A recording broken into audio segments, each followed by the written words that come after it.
5가지 오직 회복, 이런 제목으로 은혜를 나눕니다. 여러분, 인생은 전쟁입니다. 진학 전쟁, 취업 전쟁, 또 질병과의 전쟁, 우리는 계속 피할 수 없는 우리의 싸움에 이런저런 싸움들을 싸우고 있습니다. 신앙생활도 영적 전쟁이라고 할 수 있습니다. 전쟁은 성경에 여호와께 속한 것이라고 했습니다. 우리가 지금 이 시간 나올 때에 어떤 나의 삶에 전쟁을 치르고 있는지, 어떤 싸움을 싸우고 있든지, 전쟁은 하나님께 속한 것이니 하나님을 의지하고 하나님을 더욱더 신뢰하고 하나님이 내 삶에 함께함으로 승리하는 능력 받아가지기를 주님의 이름으로 축복합니다. 10월은 루터의 종교개혁을 기념하는 달입니다. 우리 개신교회는 종교개혁의 후예라고 할 수가 있습니다. 루터는 종교개혁의 5가지 오직의 원리를 강조했습니다. 오늘 말씀을 통하여서 5가지 오직 신앙을 다짐하고 회복할 수 있기를 부탁을 드립니다. 첫 번째는 오직 성경의 회복입니다. 오직 성경 회복. 종교개혁자들은 성경을 정말 사랑했습니다. 그리고 성경에 목숨을 걸었습니다. 루터도 마찬가지입니다. 종교개혁자 마틴 루터는 이런 말을 했습니다. 화면을 한번 보실까요? 우리 기독교인들은 이 땅에 사는 동안 늘 학자로 남아야 된다. 학자는 연구하는 사람이죠. 뭘 연구하느냐? 우리 성도들은 성경을 늘 연구하면서 살아야 된다는 거죠. 그냥 단순히 피상적으로 보는 것이 아니라 연구해야 된다는 거죠. 우리가 성경의 단 한 절의 깊이도 다 청량하지 못하기 때문이라 했습니다. 그렇습니다. 성경 한 절에 담겨 있는 하나님의 깊고 풍성한 그 경륜을 우리가 다 이해할 수 없습니다. 내가 요절 암송하면 아는 줄 아십니까? 그렇지 않습니다. 내가 요절 암송한 그 구절을 내가 아는 그 깊이는 극히 제한적입니다. 그 한 절의 구절 속에 얼마나 깊은 하나님의 뜻이 그 속에 들어있는지 우리는 평생을 알아도 다 알지 못할 것입니다. 그래서 평생 성경을 연구하고 성경에 목숨 바쳐 살았던 마틴 루터는 죽기 전에 이런 고백을 했습니다. 성경의 지식에 관하여서 우리는 거지와 같다.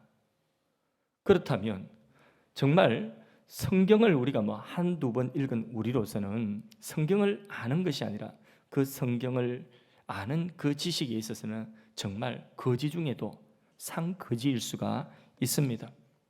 혹시 여기에 오랫동안 신앙생활 하시고 교회 출입하셨지만은 내가 성경을 처음부터 끝까지 정독을 한번 해보지 못하신 분들이 있습니까? 성경을 과연 나는 얼마만큼 나의 삶의 기준으로 여기고 성경을 알고 있습니까? 종교개혁자 루터는 교회의 권위가 성경의 권위 아래에 있어야 된다고 주장했습니다. 교황도 성경 말씀의 권위에 복종해야 된다고 주장했습니다. 모든 교리도 중요하지만은 성경에 근거한 교리가 되어야 된다고 주장했습니다. 그렇습니다. 성경이 우리 신앙과 우리의 삶의 유일한 기준이요, 유일한 근거가 되어야 되는 줄로 믿습니다. 어떤 목사님은 스타 목사님, 소위 말하는 이름, 그 네임밸류가 있는 그런 목사님들 계십니다. 이런 분들은 자기 교회에서 설교한 것, 설교 시리즈로 설교하면 그것이 출판사에서 알아서 묶어서 그것을 출판을 해줘요. 편집을 해서 예쁘게 편집해가지고, 그리고는 그걸 신문의 광고의 일면에 신문 광고까지 다 내줍니다. 전면 광고를. 그리고 나면 한 달도 못 되어서 그 책은 기독교 베스트셀러가 됩니다. 근데 이런 분들은 설교를 하는 것마다 다 그렇게 출판사에서 너도 나도 그 출판사들이 여러 출판 가져가려고 하기 때문에 많은 책들을 그렇게 내게 되죠. 그래서 내는 책들마다 그런 식으로 베스트셀러가 됩니다. 한 번은 오래전에 우리 교회 성도님이 교회 책장에서 그 책장 안에서 특정한 한 목사님의 책들을 다 골라내는 겁니다. 그리고는 그 책들이 이만큼 묶음을 가져와서 저한테 이 책을 버리자고 하는 것이죠. 자, 그 책들은 제가 보고 인사이트도 얻고 또 거기에서 또 필요한 부분, 나에게 도움이 되었던 책들, 그런 내용들이 많이 들어 있어요. 그 책에 그 책을 갖다가 이제 제가 보고 거기에 제가 다 본 책을 비치를 해놨거든요. 버려야 된다. 그리고 그 특정 목사님의 책이 아직 신간이 내가 읽지 않던 책이 저의 책상 위에 한 권이 있었습니다. 시간 나면 읽어야지 하고 있는 그런 책이 있었습니다. 근데 그러던 차에 그 특정 목사님이 매스컴에 나오고 윤리적인 문제로 그 교회에서 또 사임을 하는 그런 일이 있게 되었습니다. 자, 그래서 그 책을 버려라. 저한테 강하게 그렇게 버리라고 말씀을 해 주셨습니다. 여러분 어떻습니까? 그 책을 버려야 합니까? 놔둬야 됩니까? 예. 학설이 이제 나눠집니다. 나눠야 된다, 버려야 된다. 그러면 제가 아직까지 읽지 않은 그 한 권의 책은 읽어야 됩니까? 버려야 됩니까? 버려야 됩니까? 예, 버려야 된다, 예, 읽어야 된다. 뭐 여러 가지 말들이 있지만은, 그러나 이런 모든 질문들이 사실은 어찌 보면 굉장히 유치한 질문일 수 있습니다. 근데 요즘은요, 그런 일들이 더 많이 있습니다. 사실 이렇다고 한다면 우리는 그 책을 읽고 은혜 받은 건 뭐가 됩니까? 굉장히 이게 우리의 신앙에 혼란이 찾아오는 거예요. 근데 이런 일들이 요즘 너무 가볍게 일어납니다. 유튜브에 기독교 채널들이 많지 않습니까? 그래서 그 기독교 관련 유튜브도 순식간에 어떤 유튜브 스타가 또 나오는 거죠. 그래서 수십만, 우리 교회는 조회수가 그렇게 많이 나오진 않은 것 같아요. 예. 그런데 수십만 조회수가 금방 올라가는 그런 스타들이 있습니다. 수십만 넘어서 어떤 사람은 100만 뷰도 넘어가는 그런 유튜브가 나오는데, 그런데 참 안타까운 것은 그런 사람들이 얼마 안 가서 허물이 드러나고 또 다른 유튜브에서 그 사람의 이 어떤 윤리적인 부당함, 부적절함 이런 것들을 폭로하면서 그것들을 보고 은혜 받았던 많은 사람들이 혼란에 빠지기도 합니다. 그리고 깊은 실망감을 가지고 하는데, 이런 일들이 너무 가볍게 일어나고 있는 것입니다, 지금. 그런데 우리는 여기서 깊이 생각해 보아야 됩니다. 책을 버려야 되냐, 말아야 되냐, 또 그런 유튜브를 봐야 되냐, 말아야 되냐, 그 앞에 보고 내가 은혜 받은 건 뭐냐, 이런 것들을 우리가 질문하기 전에 먼저 우리가 깊이 생각해 보아야 합니다. 내 믿음의 정체는 뭘까?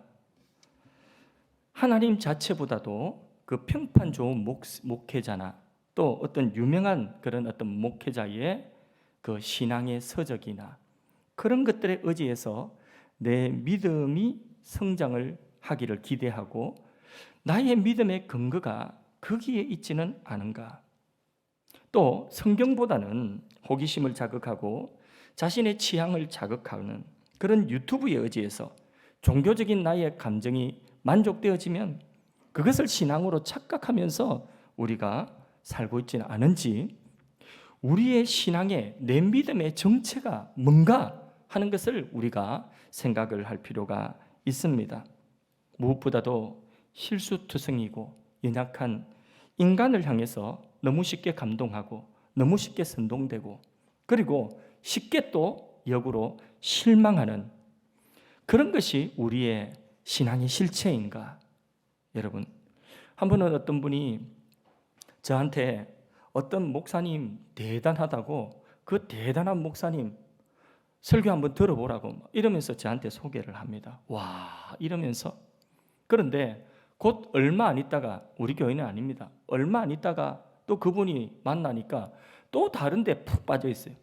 또 다른 데 푹 빠져가지고 그게 세계 최고인 것처럼 또 와 하면서 저한테 또 들어보라고 합니다. 저한테, 목사한테 다른 목사의 설교를 들어보고 추천하는, 이거는 굉장히 무리한 일이에요. 예, 이 정도면 무리한 겁니다. 그런데 그게 오래 가지 않고 금방 실망하고 또 금방 딴 데 또 와 하고 이러는 것입니다. 여러분, 뭘 이야기하는 건지 아시겠죠? 오직 성경, 오직 성경의 이 진리 앞에 우리는 복종하고 우리의 신앙의 근거를 거기에 두고 다른 권위를 두지 말아야 되는 것입니다. 무엇이든지 성경에 비추어서 판단해야 되는 것입니다. 신앙생활 하다 보면 성령의 불을 받기도 하고 넘어지고 쓰러지고 또 입신하고 기적을 체험하고 기적을 행하기도 하고 사람이 많이 모이기도 하지만은 모든 신앙과 모든 사역을 분별하는 기준은 성경입니다. 기독교는 그래서 책의 종교, 계시의 종교다. 종교개혁자들의 별명이 책의 사람들이라는 별명 가지. 무슨 말이냐? 성경을 너무 사랑하고 성경을 너무 주장하니까 성경의 사람이다, 책의 사람이다 이런 별명을 가졌습니다. 어떤 교회와 어떤 신앙이 건강하고 좋은 것인가 할 때에 우리는 성경을 바로 알고 성경을 바로 선포하고 성경대로 살아가고자 하는 이런 신앙과 이런 교회가 좋은 신앙이요, 좋은 교회인 줄로 믿습니다. 믿음이라고 하는 것은 여러분 보고 들은 대로 믿음이 생기는 것입니다. 성경을 보면 성경이 내 안에 들어옵니다. 성경을 들으면 성경이 내 안에 들어오는 거예요. 그런데 내가 세상을 자꾸 보세요. 세상만 자꾸 보면 세상이 내 안에 쑥 들어오는 것입니다. 문제를 내가 자꾸 보면 내가 가진 그 문제가 내 안에 자꾸 크게 보이는 것입니다. 자기가 보고 들은 것이 자신의 삶을 이끌게 되어 있습니다. 자기가 보고 들은 것이 자기 믿음을 형성하는 거죠. 그래서 마인드라고 하죠. 자기 마인드가 되는, 보고 들은 것이 자기 마인드가 돼요. 좀 거창한 말로는 그게 자기 세계관이 되는 거죠. 그 틀로 세상을 보고 문제를 보고 그 틀로 선택하고 결정하며 거기에 삶이 이끌려 간다는 것입니다. 여러분 혹시 이런 말 들어보신 적이 있으십니까? 까따라비야. 잘 못 들어보셨어요? 그러면 까따라비야 뿅뿅. 왜 웃으세요? 저 뒤에 한 분 까따라비야 뿅뿅 들어보셨어요? 아싸라비야. 아싸라비야 말고 까따라비야 뿅뿅 슉슉도 모르세요? 예. 여러분 들어보셨어요? 예. 모르는 게 당연하죠. 제가 지어낸 말이에요. 그런데 까따라비야 뿅뿅 슉슉 이런 것은요, 그것은 내가 접하지 않고 들어보지 않고 내가 또 보지 않은 것들이기 때문에 내 삶에 전혀 영향을 미치지 못합니다. 그런데 내가 본 것은, 내가 들은 것은 내 삶에 들어와서 반드시 영향을 미칩니다. 미혹하기도 하고 나의 삶을 이끌기도 합니다. 그러면 우리는 뭘 봐야 되겠습니까? 우리는 성경을 봐야 되는 것입니다. 성경을 보고 성경이 내 안에 들어오도록 해야 되는 것입니다. 그래서 여러분 유튜브를 다 믿지도 마시고 유튜브 너무 보지 마시고 그 시간에 성경을 좀 더 읽고 그 시간에 성경을 더 공부할 수 있기를 바랍니다. 오직 성경, 이 신앙을 우리가 회복할 수 있기를 바랍니다. 교회 다니면서 지금까지 내 손으로 내가 성경 창세기부터 요한계시록까지 한 번도 정독을 하지 못했다면 올 한 해 가기 전에 여러분 마음 다 잡고 읽으면 한 달 만에도 읽을 수 있고 두 달 만에도 읽을 수 있습니다. 일정한 양식처럼 성경을 읽으시고 성경의 선포를 들으시고 그리고 우리의 신앙이 성경에 근거한 신앙 되기를 주님의 이름으로 축복합니다. 두 번째, 오직 은혜를 회복해야 됩니다. 죄인이 구원받는 것은 하나님의 은혜에 근거한 것입니다. 결코 인간의 공로나 선행에 근거하지 않습니다. 에베소서 2장 8절 9절 사이의 말씀을 화면을 보시고 합독해서 읽어봅니다. 너희는 그 은혜에 의하여 믿음으로 말미암아 구원을 받았으니 이것이 너희에게서 난 것이 아니요 하나님의 선물이라. 행위에서 난 것이 아니니 이는 누구든지 자랑하지 못하게 하려 함이라 했습니다. 예, 우리는 구원받은 것이 하나님의 은혜입니다. 오직 은혜입니다. 오직입니다. 오직. 예. 우리는 영적으로 죽었던 자들입니다. 내버려 두면 멸망으로 갈 수밖에 없습니다. 영원한 지옥 멸망을 피할 길이 없는 죄인입니다. 그럼에도 불구하고 자기가 가고 있는 그 길을 알지 못할 사람들입니다. 그런데 우리가 어느 날 예수를 믿고 구원을 받았습니다. 하나님을 알게 되었습니다. 이것이 은혜라는 것입니다. 하나님을 아는 지식도 하나님의 은혜로 우리에게 주어지는 것입니다. 내가 무슨 수로 하나님을 알겠습니까? 하나님에 대한 관심 1도 없던 사람입니다. 그런데 우리가 하나님을 알게 되었다. 은혜입니다. 구원받은 것뿐만 아니라 우리의 삶 전체가 은혜입니다. 지금 내게 주어진 모든 것들이 당연한 것이 아니라 은혜입니다. 모든 것이 은혜, 은혜, 은혜, 한없는 은혜, 내 삶에 당연한 것 하나도 없었던 것을 모든 것이 은혜, 은혜였소. 할렐루야. 여러분, 모든 것이 은혜입니다. 하나님의 은혜라는 것은 나의 행위와 상관없다. 그렇게 해서 어떤 사람들은 종교 개혁자들을 오해하기도 하였습니다. 은혜라며 그럼 할 게 없겠네. 아닙니다. 은혜라 할지라도 하나님이 우리의 삶에 구원을 은혜로 주셨다 할지라도 우리의 성화와 우리의 순종을 하나님은 원하시는데 그 순종과 그 성화의 과정조차도 지내놓고 나면 모든 것이 또 하나님의 은혜로 온다는 것입니다. 내가 착한 일 하나 있습니까? 내가 교회에서 기특한 일, 내가 생각해도 참 기특한 일을 했다. 하나님의 은혜입니다. 하나님의 은혜입니다. 만 가지 은혜를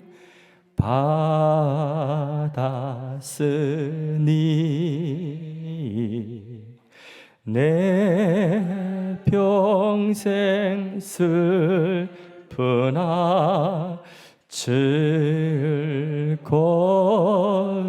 즐거우나 이 몸을 온전히 주님께 바쳐서 주님만 위하여 늘 살겠네. 만 가지 은혜를 우리는 받았습니다. 그러면 이 몸 주님 앞에 온전히 주님 위하여서 살겠노라. 이것이 사실 우리의 다짐이고 고백이 되어야 됩니다. 그런데 우리가 그렇게 살아가는 것을 실패합니다. 자주 실패합니다. 넘어진 자리에 또 넘어지는 우리를 발견하게 되는 거죠. 몇 번 헤아려 보니까 100번이에요. 안 헤아려 봐서 그렇지 100번도 넘을 수가 있습니다. 그러면 101번째는 기회가 없을까요? 101번째 하나님이 은혜를 주십니다. 우리가 그 자리에서 일어나고자 한다면, 회개하고 틀고 일어나고자 한다면 다시 지금까지 그런 거 없었던 것처럼 주님께서 우리를 다시 시작하게 하십니다. 그게 은혜입니다. 우리에게는 구원의 은혜뿐만 아니라 우리의 삶의 모든 그 연약한 부분, 쓰러진 그 자리에서도 하나님의 은혜가 있다는 것을 기억하십시오. 내 평생 슬플 때에도 하나님의 은혜가 그 자리에 함께한다는 것, 내 평생 즐거운 일이 있을 때도 하나님의 은혜로 된 것인 것. 우리는 지금 각자가 처한 형편이 어떤 형편에 처했는지 모릅니다. 자기가 가지고 있는 삶의 문제 속에 있습니다. 그러나 기억하십시오. 거기에서 나 초라함을 가지고 자괴감을 가지지 마십시오. 거기에서 나 능력 없음을 가지고 포기하지 마십시오. 우리에게는 하나님의 은혜가 함께하고 있습니다. 오직 은혜, 은혜로 살아가는 삶입니다. 하나님의 은혜는 죽을 때까지 내가 하나님의 자녀됨이 맞다면 떠나지 않고 나와 함께하고 있습니다. 오직 은혜 회복하시기를 주님의 이름으로 축복합니다.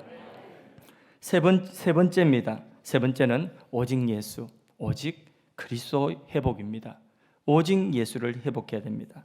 여러분, 우리의 구원은 다른 이로서 구원받는 길이 없습니다.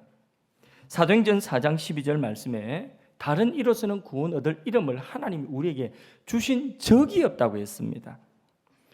루터는 성경에서 예수 그리스도를 드러내면 성경은 공허한 것이 되고 만다고 했습니다. 그렇습니다. 그런데 당시 로마 가톨릭 교회는 교회가 시키는 대로 사람들이 고백하고 교회 성사에 참여하면 그러면 구원을 받을 수 있다고 생각을 했습니다.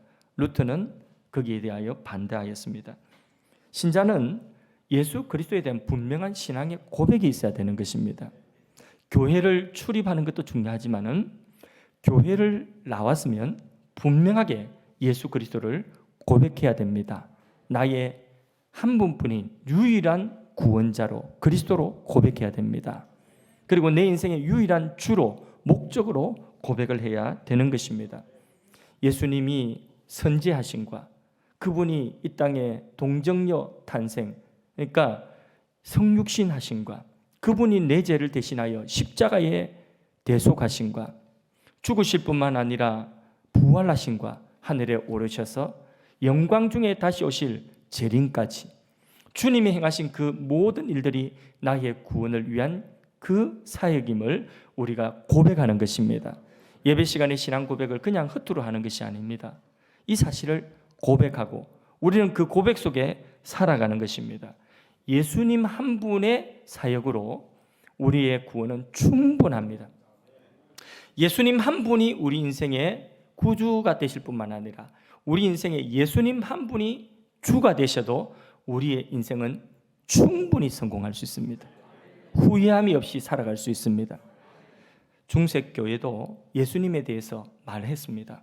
그러나 중세교회는 예수 그리스도의 공로 여기에다가 플러스 해가지고 사람의 선행 공로가 거기 플러스 되어져야지 구원을 받는다고 생각했습니다. 또 그렇게 가르쳤습니다. 그러니까 가톨릭 신자들은 오늘도 천국 갈 확신이 있습니까? 제가 뭘 한 것이 있어야죠. 예수님이 십자가 그것도 맞지만은 거기에 뭐가 있어야 된다고 생각하니 인간의 공로가 거기에 플러스 되어져야지 구원을 받는다고 생각을 하고 가르쳤던 것이죠. 그런데 거기에서 더 한 발자국 나가서 중세 가톨릭 교회는 그 공로를 특별한 사람이 있다는 거죠. 베드로나 또 성 프란시스나 이런 특별한 성인들이 있다, 세인트가 있다는 거예요. 그 성인들의 공로는 자기 구원받고도 주리가 남는다는 거죠. 자기 구원받고도 이게 그 주리라고 하니까 잘 모르는데 사투리 대신에 잉여 공로가 있다는 거죠. 남는 공로가 있다는 거죠. 그 남는 공로를 다른 사람에게 들어서 나누어 줄 수 있다고 보았습니다. 근데 그냥 공짜로 주는 것이 아니라 돈 주고 사고 파는 것입니다. 그게 가톨릭 교회의 이게 부패함이었죠. 이 부분에 대해서 종교개혁 직전에 유명한 일화가 있습니다. 독일의 대주교가 죽었습니다. 그런데 이 독일 대주교는 그 자리는 독일의 황제를 선출할 수 있는, 뽑을 수 있는 자리였습니다. 엄청난 막강한 힘을 가진 자리였습니다.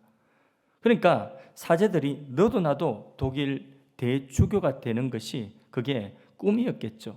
너도 나도 되려고 했는데 교황은 알브레이트라고 하는 사람을 독일 대주교로 세웠습니다. 대신에 교황청에 12,000 두카트를 요구를 했습니다. 낼 것을 12,000 두카트. 두카트라고 하는 것은 오늘날 US 달러와 같습니다. 그래서 미국 달러와 같이 세계 기축통화, 유럽의 당시의 기축통화가 두카트라는 거죠. 그러니까 12,000 두카트면 금 42kg에 해당되는 어마어마한 그런 액수였습니다. 일설에 따르면 알브레이트가 12,000 두카트 너무 비싸다고 교황청에 하소연을 하였습니다. 교황청에서 답변이 내려왔습니다. 그 답변이 예수님의 제자도 12명이기 때문에 12,000 두카트를 내야 된다는 거죠. 그러니까 알브레이트가 다시 하소연을 했습니다.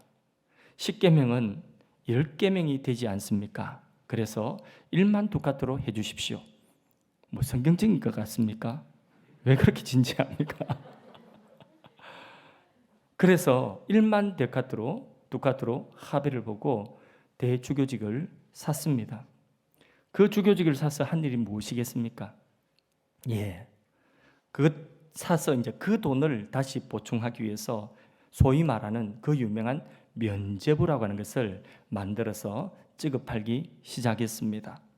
그러면서 홍보하기를, 이 면죄부로 말할 것 같으면 모든 죄를 완전히 용서할 수 있는 문서라고, 가장 위대하고 가장 크게 도움이 되는 문서라고, 그러면서 교회의 모든 축복에 참여하려고 하는 사람은 이 면죄부를 사야 된다고 홍보를 했습니다.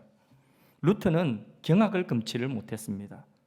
도무지 참지 못하고 이것이 도화선이 되어서 비텐베르그 성벽의 문에다가 95개 교황청을 향한 반박문을 게시를 하게 된, 대자보를 붙이게 된 것이죠. 그것이 종교개혁의 도화선이 되었던 것입니다. 구원은 오직 그리스도, 예수님의 공로에 다른 것 더 보탤 필요도 없고 거기서 뺏어도 안 되는 것입니다.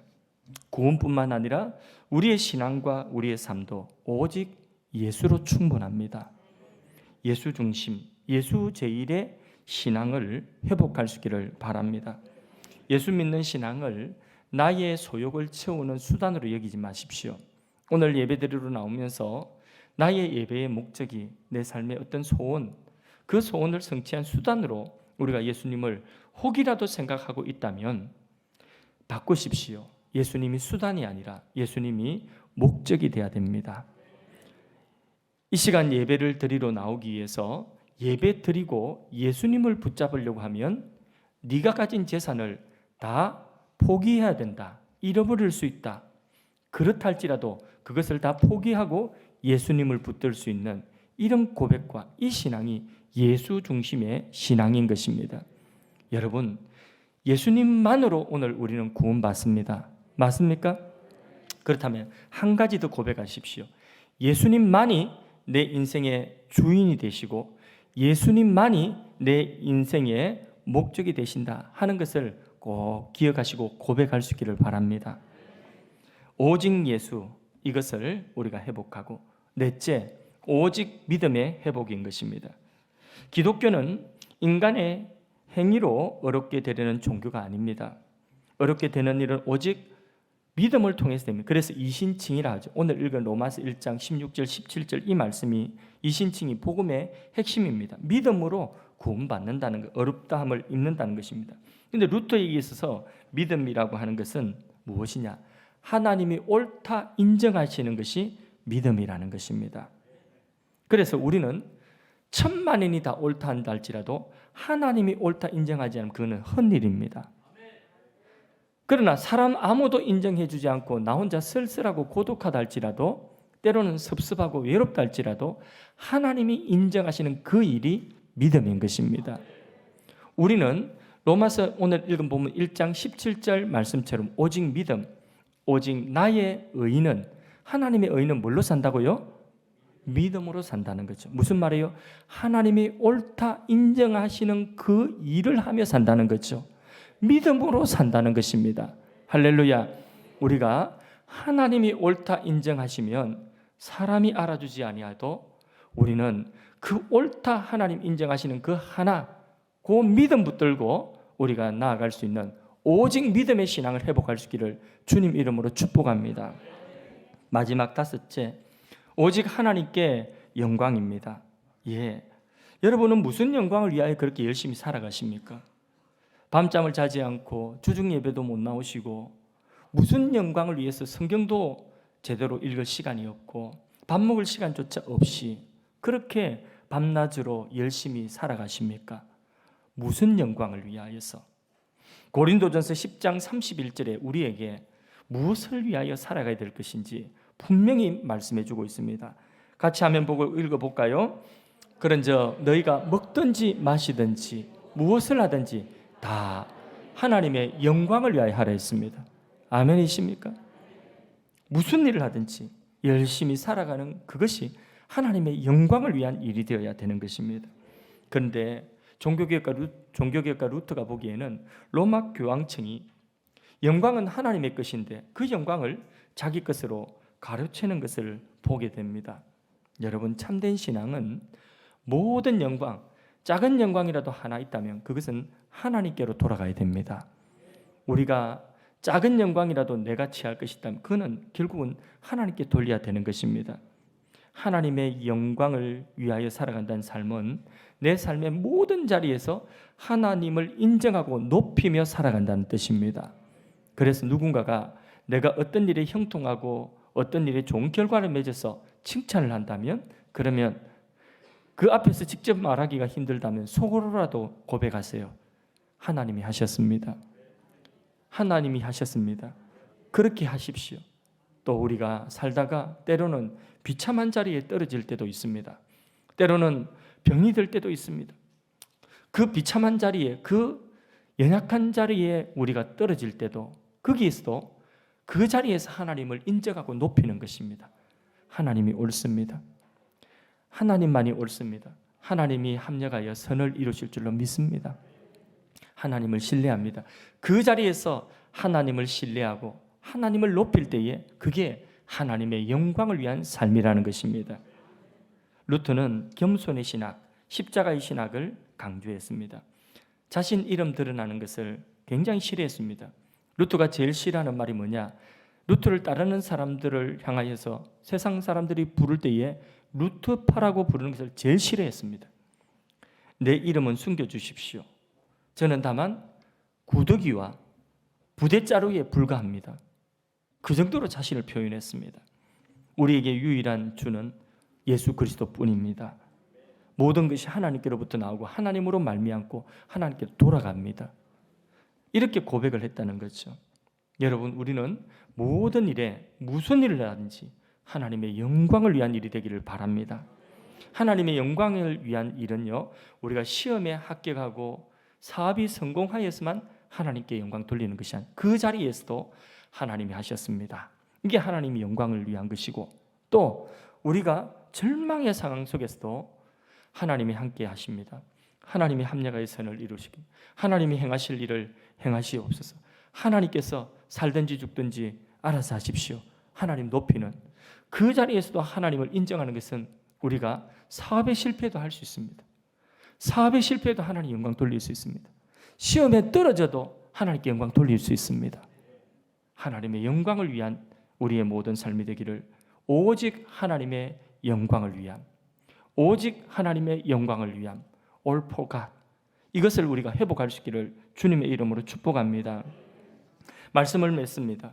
오늘 종교개혁 기념주일 5가지 오직 신앙을 다짐하면서 우리의 신앙을 다시 회복했으면 좋겠습니다. 5가지 오직, 이것을 우리가 외치면서 루터는 카톨릭 교회를 허물려고 먼저 하지 않았습니다. 먼저 이 5가지 가지고 자신의 신앙을 기억했습니다.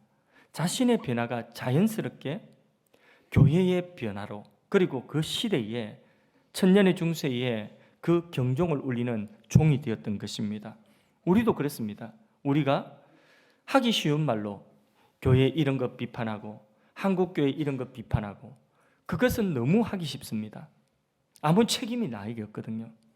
그런데 그것은 쉬운 일이지만 그 말씀을 가지고 자기를 기억시키는 것은 쉽지 않습니다. 자기 습관 하나 바꾸는 것도 그렇게 쉽지 않습니다. 오직 5개 이 원리를 가지고 우리의 신앙 기억할 수 있기를 바랍니다. 나부터 먼저 이 5가지 중에 하나라도 오직 성경이면 성경을 읽고 성경이 내 삶의 궁극적인 기준이 목적이 돼야 되겠다, 기준이 돼야 되겠다, 이런 분명한 한 가지라도 오늘 내가 붙들고 내 삶에 기억이 일어나기를 바랍니다.